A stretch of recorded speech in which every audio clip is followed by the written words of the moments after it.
In the shadows of history, where torchlight dances across ancient maps, a young prince from Macedonia dared to dream of a world united under his rule.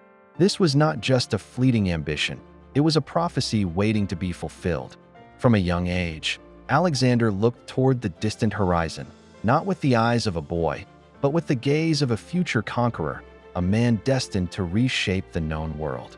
His journey would be carved not with ink on parchment, but with steel and strategy on the grandest battlefields the world had ever seen. The whispers of his tutor, Aristotle, fueled his intellect, but it was an unquenchable fire within that drove him eastward, toward the heart of the mighty Persian Empire, an empire that had humbled Greece for generations. The stage was set for a confrontation that would echo through eternity. The first true test of his genius came at the Battle of Issus. Faced with the vast, seemingly numberless army of the Persian king, Darius III, a lesser commander would have faltered. But Alexander was no ordinary leader.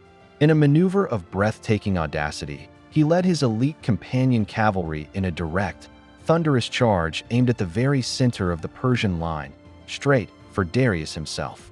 The chaos of battle swirled around them, the clash of shields and the cries of men filling the air, but Alexander's focus was singular.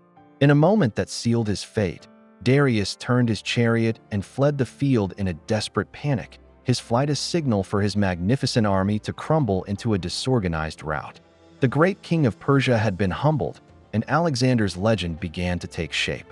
Undeterred by his earlier defeat, Darius III amassed another, even larger force on the plains of Gaugamela, determined to crush the audacious Macedonian once and for all.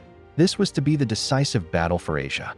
The Persian army was a terrifying spectacle, a sea of soldiers stretching to the horizon, complete with scythed chariots designed to tear through enemy ranks. Yet, Alexander's brilliance shone brightest when the odds were most stacked against him. He employed a masterful and unorthodox strategy, intentionally opening a gap in his own lines to lure the Persian cavalry in, before executing a devastating flanking maneuver that struck at the heart of the enemy formation. The perfectly coordinated assault broke the will of the Persian forces. The disciplined Macedonian phalanx advanced like an unstoppable wall of spears, and once again, Darius was forced to flee for his life, abandoning his empire to the young conqueror. His ambition, however, knew no bounds. At the Battle of the Hydaspes, he faced his most formidable and exotic foe yet, King Porus and his terrifying corps of war elephants. Fought during a ferocious monsoon, the battlefield was a treacherous quagmire of mud and rain.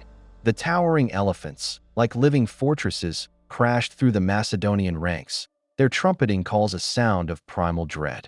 It was a brutal, visceral struggle where courage was tested in the blood-soaked mud. Alexander's tactical flexibility and the sheer grit of his soldiers eventually won the day, but the victory was hard-won and costly, leaving an indelible mark on his weary army. Crowned ruler of Asia, lord of a vast empire stretching from Greece to India, Alexander had achieved more than any mortal before him. He had fulfilled the dreams he held as a boy gazing at those ancient maps. Yet, the horizon still called to him. But as he stood on the edge of the known world, ready to march on, he turned to find his army, his loyal, battle-hardened veterans, exhausted and broken. For the first time, the will of his men checked the ambition of their king. The dream had reached its end, not by a foreign sword, but by the weary hearts of the men who had made it real.